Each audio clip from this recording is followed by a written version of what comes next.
जंतर मंतर पर आज जो कुछ भी हो रहा है उसे केवल एक छात्र आंदोलन समझना सबसे बड़ी भूल होगी।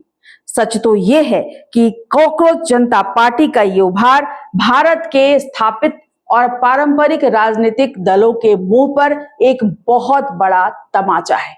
ये आंदोलन सीधे तौर पर देश के उस ढर्रे को चुनौती दे रहा है जहां राजनीति सिर्फ जाति, धर्म और मुफ्त के वादों के इर्द गिर्द घूमती थी।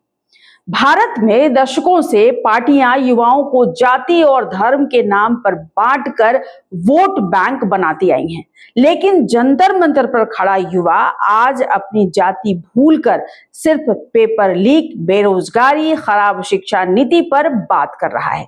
यदि ये एकजुटता बनी रही तो भाजपा और कांग्रेस जैसी बड़ी पार्टियों को अपनी चुनावी रणनीति पूरी तरह से बदलनी होगी।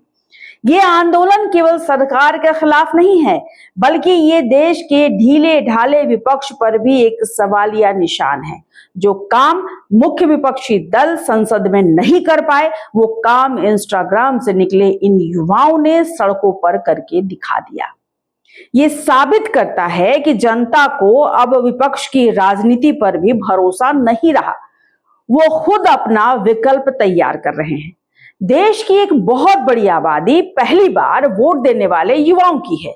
ये वो युवा हैं जो रैलियों में 500 और बिरयानी के लिए नहीं जाते।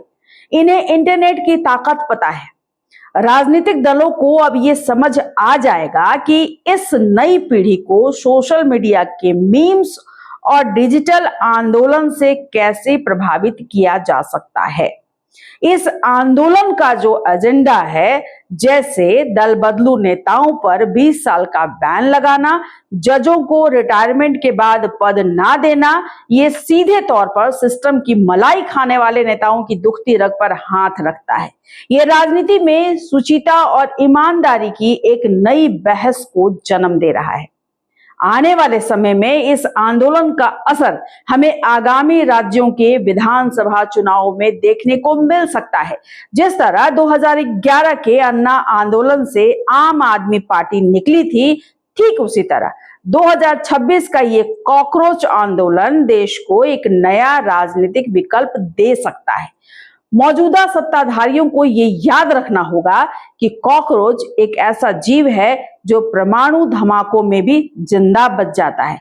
यानी इस युवा पीढ़ी को दबाना या डराना अब मुमकिन नहीं होगा।